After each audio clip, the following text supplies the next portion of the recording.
Hey there, and welcome to the Chill English Podcast. I'm Brian, and today it's just me here with you. Lily is taking a break today, but don't worry, I'm here to guide you through this. I know life can feel overwhelming sometimes. It's like everything is happening at once, and your mind can't keep up. You've got a million things to do, but you can't seem to catch your breath. If that sounds like something you're going through right now, I really get it. We all have days where everything feels too much. You're not alone in that. Today, I want to share a story from my life when I felt completely lost in stress. I'll talk about how I managed to stay calm when I was feeling like I was drowning, and I'll give you 5 simple ways you can do the same when things get tough. And don't worry, this episode is also a chance to practice your English. I'll speak slowly, explain any words you might not know, and help you grow your vocabulary while we talk about staying calm. I've also put together a free PDF guide just for you. It has calming exercises, important vocabulary from this episode, and some reflection questions to help you bring calm into your life every day. You can download it after the episode for free. So, wherever you are, maybe you're feeling stressed, maybe you're just relaxing, take a deep breath with me. Let's pause for a moment. Take a deep breath in and slowly breathe out. You've already taken the first step. Now, let's dive in together. There was a time in my life when everything crashed down: my work, my finances, and even my connection with family. It all happened at once, and honestly, it broke me for a while. Let's start with work. I was leading a big project, something I truly believed in. I gave it everything: long nights, skipped weekends, total focus. But in the end, the project failed. It was out of my control, but still, I blamed myself. I felt like I had let my whole team down. I started questioning if I was even good at what I did. At the same time, I was dealing with another kind of pressure: financial. I had made some investments: real estate, crypto, the stock market. I thought I was being smart, building a future, trying to grow something on the side. But the timing was bad, and the market crashed. One by one, those investments fell apart. I lost a lot. It was hard to admit, even to myself. I kept thinking, what did I do wrong?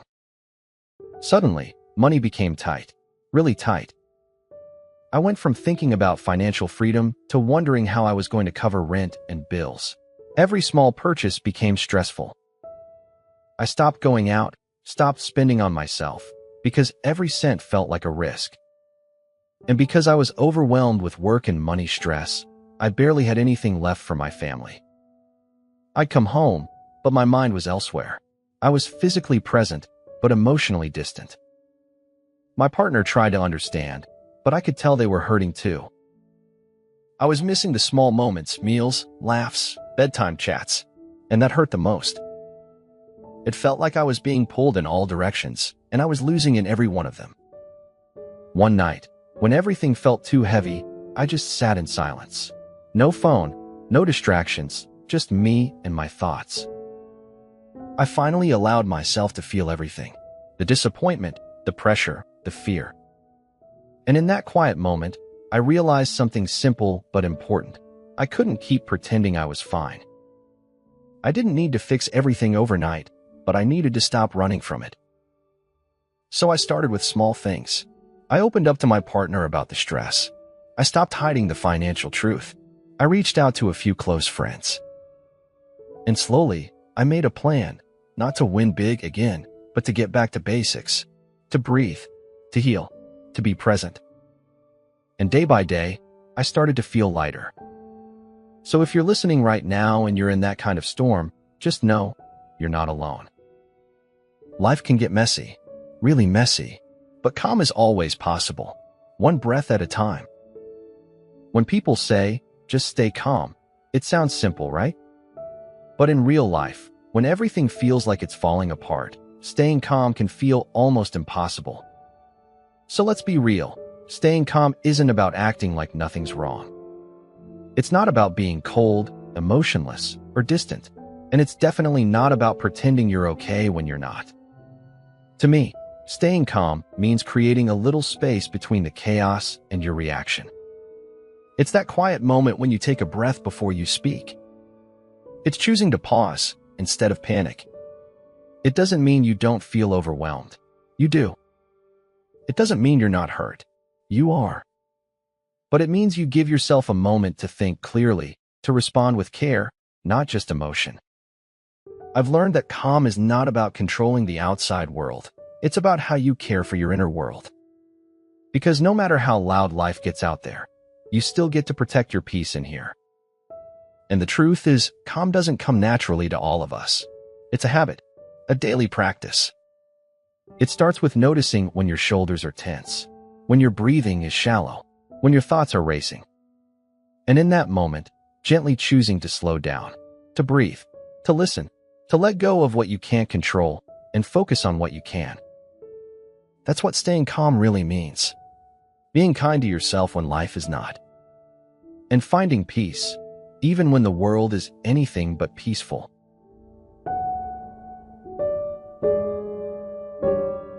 Let's talk about something that's hard to admit. Even when we want to stay calm, we often struggle. Why is that? One big reason is that we live in a world that moves fast. We're constantly being pulled in different directions. Work demands, family responsibilities, relationship stress, social media, notifications, pressure to keep up. It's like our minds are always running, even when our bodies are tired. And when something goes wrong, when we fail, get rejected, lose something important, our brain doesn't always respond with logic. It reacts with fear. What if I can't fix this? What if I lose everything? What if I'm not enough? Those thoughts, they're loud, and when they take over, calm slips away. Some of us also grew up in environments where staying calm wasn't modeled. Maybe we saw people react with anger, panic, or silence. Maybe no one ever taught us how to pause, breathe, or process emotion. So now, as adults, we're learning for the first time, and that takes time. Another reason? We try to do everything alone. We carry all the stress, all the fear, all the weight, without asking for help, and slowly it builds up, until one small thing tips it over. That's when we snap, or break down, or go numb. But here's the truth. Struggling to stay calm doesn't mean you're weak. It means you're human. It just means your mind is overwhelmed and your heart is tired. And that's okay. That's why we're here. To talk about it. To work through it. To remind ourselves and each other that calm is a practice, not perfection.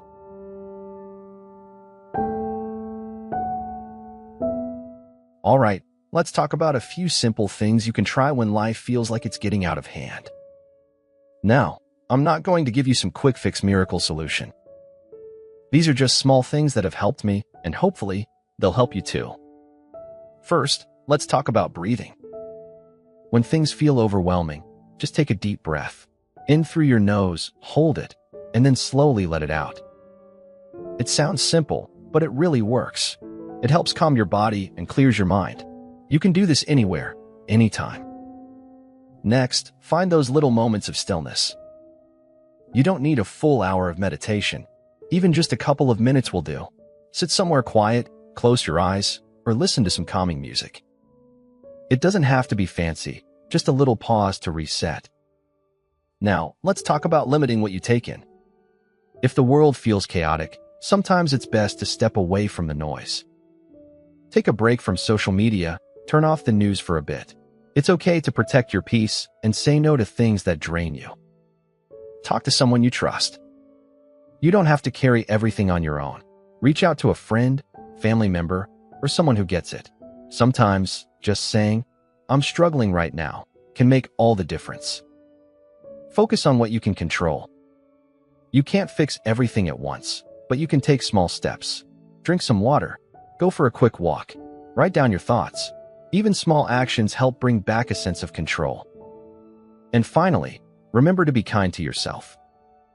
If you're having a tough day, don't beat yourself up for it. You're doing your best, and that's enough. It's okay to feel a little off sometimes.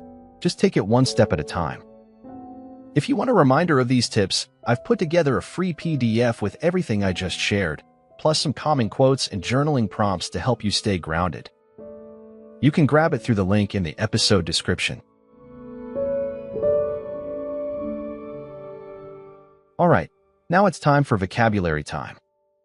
Let's break down some key words from today's episode.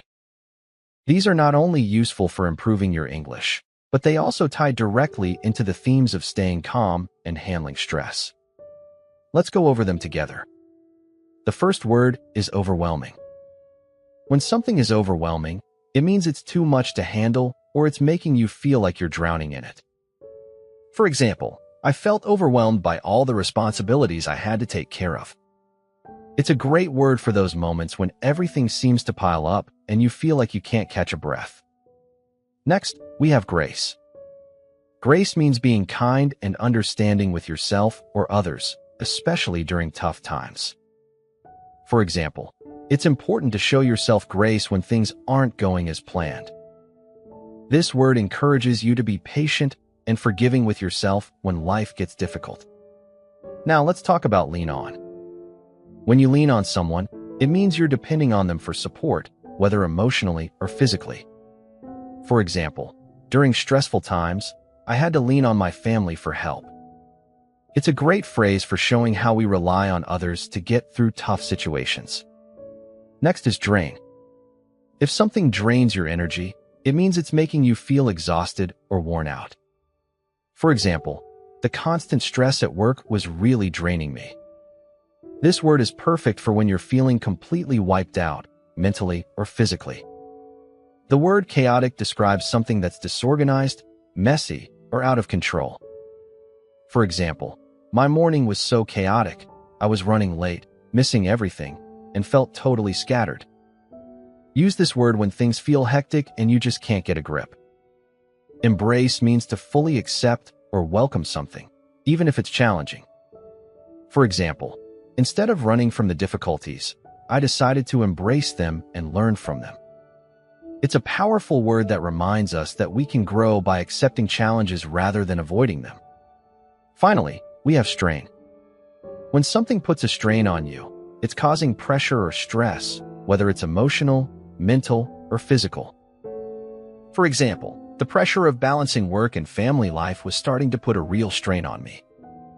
This is a great word for describing moments when things are just too much to carry. I hope these words help you feel more connected to today's discussion. Try using them in your daily life, whether in conversations or journaling. And if you want a quick recap, don't forget to download your free PDF down below. It's got all these words, with more examples to help you out.